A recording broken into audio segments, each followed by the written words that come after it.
Pastor Praveen పగడాల మృతిపై అనేక అనుమానాలు వ్యక్తం చేస్తున్నారు కుటుంబ సభ్యులు. సోదరి శ్రీదేవి ఉన్నారు, వాళ్ళతో మాట్లాడదాము. చివరిగా ప్రవీణ్ పగడాల ఎప్పుడు మాట్లాడారు మీకు? ఆయన రోజు మాట్లాడతారండి. మాకు ప్రోగ్రామ్స్ ఇవి ఉంటాయి చర్చికి సంబంధించినవన్నీ. ఆ ప్రోగ్రామ్స్ విషయంలో మేము ఎప్పుడు ఫోన్లో మాట్లాడుతుంటాము. కలిసినప్పుడల్లా మేము మాట్లాడుతూ ఉంటాము. అంటే ఇన్సిడెంట్ జరగకముందు ఎప్పుడు మాట్లాడారు, ఏమని మాట్లాడారు మీతో? సండేనే మాట్లాడారు, సండే ఈవినింగ్ మాట్లాడారు.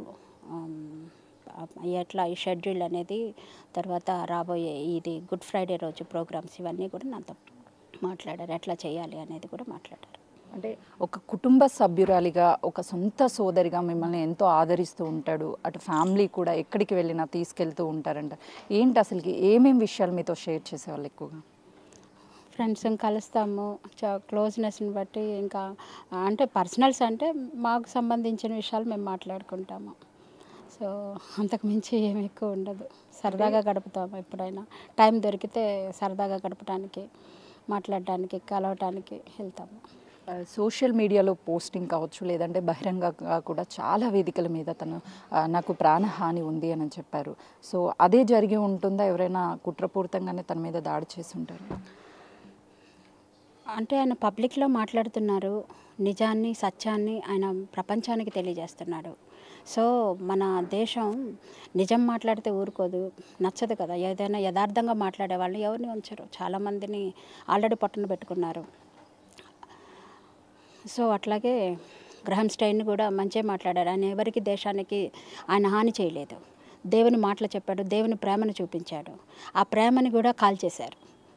నిలవన ఎంత క్రూరమైనటువంటి లోకంలో మనం ఉంటున్నామంటే, చిన్న బిడ్డలు ఏం చేశారండి? తల్లిదండ్రులు ఏదో చెప్తున్నారు, బిడ్డలను కూడా అంత సజీవ దహనం చేశారు కదా. ఆ కారులోనే కొంచెం కూడా కనికరం లేదా? వాళ్ళకు కూడా బిడ్డలు ఉన్నారు కదా, చేశారు. ఎవరేం మాట్లాడలేదు. ఇదే ఇలాగనే వచ్చారు. 2 రోజులు, నెల, 1 సంవత్సరం మాట్లాడుకున్నారు. తర్వాత ఇప్పుడు వాళ్ళు ఎక్కడున్నారో, వాళ్ళ భార్య ఎట్లా ఉందో, వాళ్ళ పిల్లలు ఎట్లా ఉన్నారో సమాజానికి ఎవరికీ పట్టదు. సో ఇప్పుడు కూడా ఇదే. ప్రతిసారి కూడా క్రైస్తవుల్ని హింసించినప్పుడల్లా కూడా అది నిజమో అబద్ధం అనేది తర్వాత సంగతి అయితే, కానీ ఆ 2 రోజులు ఉంటుంది అంత టెన్షన్ వాతావరణం, అందరు సానుభూతి ఆ టైప్లో ఉంటుంది. 1 నెల తర్వాత ఎవరు ఉండరు. వాళ్ళు ఎక్కడున్నారు, వాళ్ళు ఏం చేస్తున్నారు, వాళ్ళ కుటుంబాన్ని బ్రెడ్ విన్నర్నే తీసేసినప్పుడు వాళ్ళ ఫ్యామిలీ ఎంత సఫర్ అవుతుంది. అవన్నీ కూడా ఎవరికి అవసరం లేదు. నిజం మాట్లాడినప్పుడు ఖచ్చితంగా ఆ మనిషి మీద ఎట్లయినా చంపాలనే చూస్తారు. ప్రవీణ్ పగడాలకి గతంలో కూడా ఆడియో కాల్స్ రూపంలో చాలామంది చంపేస్తామంటూ బెదిరింపు కాల్స్ కూడా వచ్చాయి. ఆ పర్సన్స్ నేమ్స్ ఎప్పుడైనా చెప్పారా? ఎవరి మీద మీకు అనుమానాలు ఉన్నాయి? ఆయన ఎప్పుడూ చెప్తూనే ఉంటారు, ఇట్లా ఉన్నాయని. మాకు అందరికీ కూడా తెలుసు ఆయన గురించి. ఆయన చెప్తున్నారు, మాట్లాడుతున్నారు. అంటే అదే రోజు బైక్ మీద వెళ్తున్నటువంటి టైంలోనే ఈ సంఘటన అంతా కూడా జరిగింది అని చెప్తున్నారు. ఎప్పుడు బైక్ మీద వెళ్తూ ఉంటారా అలా ఒంటరిగానే, లేదంటే ఏదైనా కాల్ వచ్చిందని చెప్పి వెళ్ళారా? ఆయన ఎప్పుడు మామూలుగానే క్యాజువల్గా వెళ్తూ ఉంటారు బయటికి, అట్లానే వెళ్ళారు. కొంచెం బండి అవసరం ఉండి ఆ ప్రాంతంలో తిరగటానికి అవకాశం ఉంటుంది, ఈజీగా ఉంటుందని వెళ్ళారు. ఆ రోజు ఒంటరిగా పోవడం ఆయన చేసిన మిస్టేక్. ఇప్పుడు జస్టిస్ అంటే ఏం కోరుకుంటారు? ఒకవైపు కుటుంబ సభ్యులు కూడా మాట్లాడడానికి ఇష్టపడడం లేదు. అంటే ఏమన్నా ఇబ్బందులు ఉన్నాయా వాళ్ళకి? జస్టిస్ మేము కోరుకున్నా కానీ మాకు ఎవరు ఇవ్వరండి. జస్టిస్ ఎక్కడ దొరుకుతుందో చెప్పండి. ఒక చిన్న కేసు ఏదైనా ఫైల్ చేస్తే దాన్ని కేసుగా ఇది అన్యాయం జరిగిందని ఎవరైనా మాట్లాడతారా? పొలిటికల్ ఉంది, పొలిటికల్ లేకపోతే మనీ పవరు, పొలిటికల్ పవరు, లేకపోతే ఇవే చూస్తున్నారు కదా. సో మ్యాన్ హ్యాండిల్ చేస్తున్నారు. ఎవరు ఇచ్చారు ఈ రైట్? ఎక్కడ న్యాయం జరుగుతుంది చెప్పండి. మేము అడుగుతాము, మాకు ఇది కావాలి, మా డిమాండ్స్ ఇవన్నీ అడుగుతాము. అది ఏమన్నా చేయగలరా? మీరేమన్నా మాకు హాని ఇవ్వగలరా? ప్రభుత్వం ఏమైనా హాని ఇవ్వగలదా? ఇచ్చిన మాటని ప్రభుత్వం ఏమైనా నిలబెట్టుకోకూడదా? అడగడం వల్ల ఏం ప్రయోజనం? మాకేముంటుంది? మమ్మల్ని ఎవరు వచ్చి మమ్మల్ని కాపాడుతారు? ఎవరేం చేస్తారు? మనిషినే తీసేసినప్పుడు ఎవరేం చేయలేరు. కానీ నేను ఒక క్రిస్టియన్గా మా బైబిల్ చెప్పినది ఏంటంటే, సాటి మనిషిని క్షమించమని చెప్పాడు. దేవుడి చేతిలో పడ్డం భయంకరం. సో మేము అదే బిలీవ్ చేస్తున్నాం. బైబిల్లో ఒక మంచి స్టోరీ ఉంది. ఫస్ట్ జనరేషను కయ్యూను హేబెల్ అని. ఆ కయ్యూను హేబెలు వాళ్ళ అర్పణలు తీసుకొచ్చి దేవుడి దగ్గరికి తీసుకొచ్చారు. వాళ్ళల్లో వాళ్ళ అన్న అర్పించిన అర్పణ తనకి ఉన్న దాంట్లో ఏదో మిగిలిపోయింది తీసుకొచ్చి ఇచ్చాడు. హేబెలు తనకు కలిగింది శ్రేష్టమైన దాన్ని దేవుడికి ఇచ్చాడు. తను ఏదైతే దేవునికి ఇవ్వాలో, ఏదైతే బెస్ట్ ఇవ్వాలో, ఏదైతే ఫస్ట్ ఫ్రూట్ ఇవ్వాలనుకున్నాడో అదే ఇచ్చాడు. అది ఇచ్చినప్పుడు అది దేవుడు స్వీకరించాడు. అంటే ఏదైనా ఒక గిఫ్ట్ ఇస్తే మన హృదయపూర్వకంగా ఇచ్చినప్పుడు అది తీసుకుంటారు. అట్లాగే ఇది కూడా స్వీకరించాడు, దేవుడు స్వీకరించాడు. అది ఆయనకి ఈయనకి ఉన్న మధ్యలో ఉన్న సంబంధం. కానీ అన్న ఓర్వలేక ఏం చేశాడు, తమ్ముడిని నరికి చంపాడు. దానివల్ల ఏమన్నా లాభం కయ్యూన్ అని ఆయనకు వచ్చిందా? రాలేదు.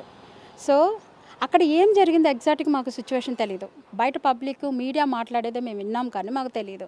కానీ అక్కడ ఎలా హింసింపబడ్డాడు, నిజంగా అది యాక్సిడెంటా లేకపోతే నిజంగా ఎవరైనా హత్య చేశారా అవన్నీ కూడా మాకు తెలియదు. కానీ ఆ సిచ్యువేషన్లో మీరు అన్నట్టే, మీడియా అన్నట్టే, యూట్యూబ్లో మాట్లాడుతున్నట్టే ఒకవేళ ఆయన హత్య చేసినట్లయితే ఆ రక్తం పోయి మొరపెడుతుంది. మనుషులం కాదు, దేవుడి చేతిలో పడ్డం భయంకరం.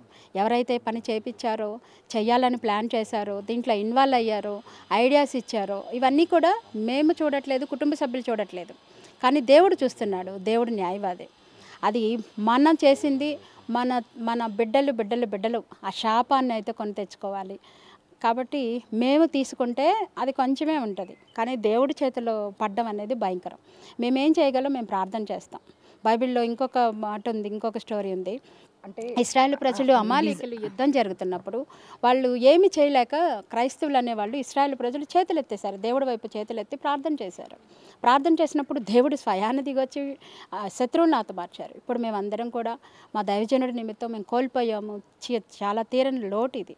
మేము కంపల్సరీ మా చేతులెత్తి ప్రార్థన చేస్తాం. ఒకవేళ అదే నిజమైతే, యాక్సిడెంట్ అయితే మేమేం చేయలేము. కానీ ఒకవేళ ఇదే మీరు అనుకున్నట్టు నిజమే అయితే, హత్య అయితే, మేము చేతులెత్తి ప్రార్థన చేస్తాం. మా దేవుడికి మేమేమి మొరపెట్టాలో అది మేము మొరపెడతాం.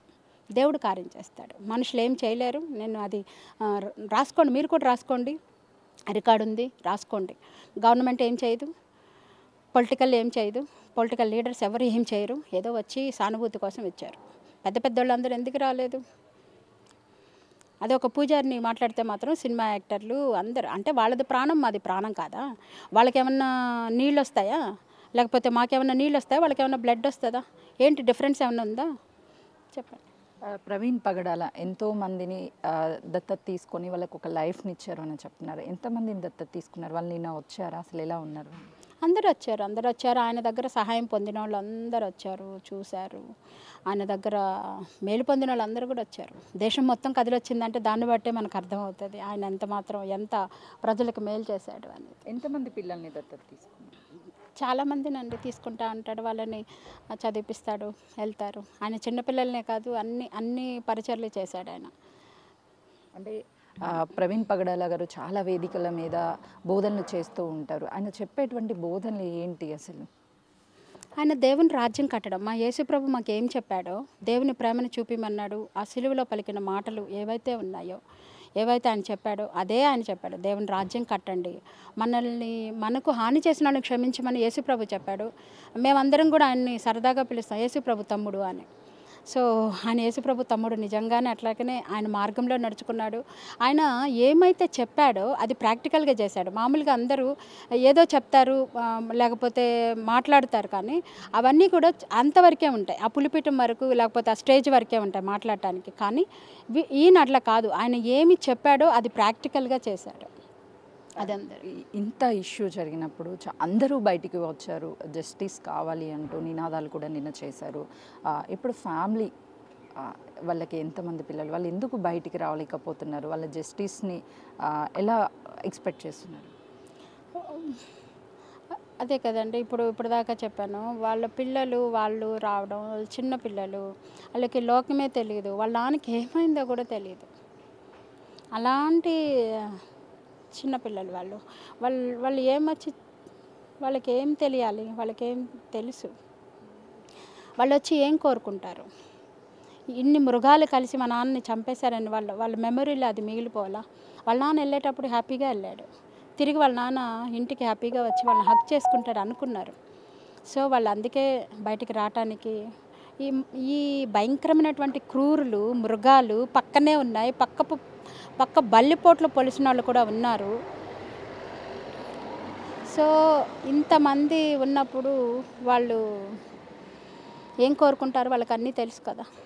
వాళ్ళు ఏం కోరుకుంటారు. వైఫ్ చాలా సందర్భాలలో ఎక్కడ ప్రస్తావించినా మీరందరూ కూడా వెళ్తూ ఉంటారు, కానీ వాళ్ళ వైఫ్ ఎప్పుడూ బయటికి రావడం కానీ ఏ వేదికల మీద కూడా కనిపించరు. అంటే తనకి మీడియా ముందుకు రావడం కానీ లేకపోతే బయట ప్రపంచానికి తనని పరిచయం చేయడం కానీ ఇష్టం లేదా, లేకపోతే ఇప్పుడు అసలు ఎందుకు బయటికి రావడం లేదు? తను ఎప్పుడు పబ్లిక్ పర్సన్ కాదండి. తనకి ఎప్పుడు ఇష్టం లేదు పబ్లిక్లో కనపడాలని కానీ పబ్లిక్తో మాట్లాడాలని ఇంట్రెస్ట్ లేదు. తన వరల్డ్ ఈజ్ డిఫరెంట్. సో దాన్ని బ్రదర్ కూడా దాన్ని అది యాక్సెప్ట్ చేశారు. తనకి ఇష్టం లేనిది ఆయన ఏది చెయ్యడు. సో తన ఇష్టాన్నే తను ఇష్టంగా చేశాడు. తన ఫ్యామిలీని ఎప్పుడు ఇబ్బంది పెట్టాలనుకోలేదు. తనకు కూడా ఉంటుంది కదా వాళ్ళ ఫ్యామిలీ మెంబర్స్ బయటికి రాకూడదని, సేఫ్టీ కూడా ఉంటుంది కదా. అందుకే ఇప్పుడు బయటికి వచ్చి న్యాయం కోసం కానీ లేకపోతే బయట ఎందుకు మాట్లాడలేకపోతున్నారు? ఏమైనా ప్రాణహాని ఉందనా, లేకపోతే దాని వెనక అంటే ఇప్పుడు మీరే చూస్తున్నారు. ఏ న్యాయం జరిగినట్టు నాకు ఒక్కటి చూపించండి. న్యాయంగా జరిగినట్టు నాకు ఒక్కటి చూపించండి. దాన్ని బట్టి మాకు కూడా బయటకు వస్తే మేము నిలబడితే, మేము సమాజంలో నిలబడితే మా పక్షంగా ఇంతమంది ఉన్నారని. ఇప్పుడు అంతమంది ప్రజలు వచ్చారు. నిన్న 2 పాస్టర్లు యాక్సిడెంట్ అయిపోయి చనిపోయారు. వాళ్ళ కుటుంబాలకి ఏం చేస్తారు? ఈ కుటుంబానికి ఏం చేస్తారు? లేకపోతే ప్రజలు వచ్చి ఏమైనా నిలబడతారా? లేకపోతే ఆయనతో కూడా వీరమరణాలు ఏమైనా అవుతారా? ఏం లేదు. సో ఆయన అట్లా యేసుప్రభు కూడా ఇక్కడికి వచ్చాడు. యేసుప్రభు చేయాల్సింది ఆయన ఏం చేయలేదు. ఆయన అందరినీ పాపులను రక్షించాడు.